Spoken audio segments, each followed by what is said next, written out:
The best revenge is simply turning the page. Why go back to someone who has hurt you? Why waste even more time and energy on someone who couldn't recognize your worth? The truth is, the greatest revenge you can take is to move forward and live your life fully. Without being hindered by the past, when someone hurts, betrays, or disappoints you, it's natural to want to react, to show them what they've lost. But the reality is that nothing will make them understand their mistake more than seeing you happy and thriving.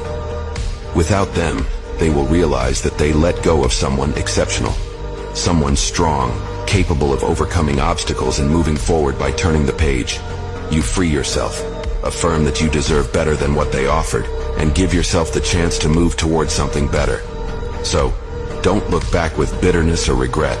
Resist the temptation of revenge that would only bring you back into a cycle of negativity. Your path is ahead of you, bright and promising.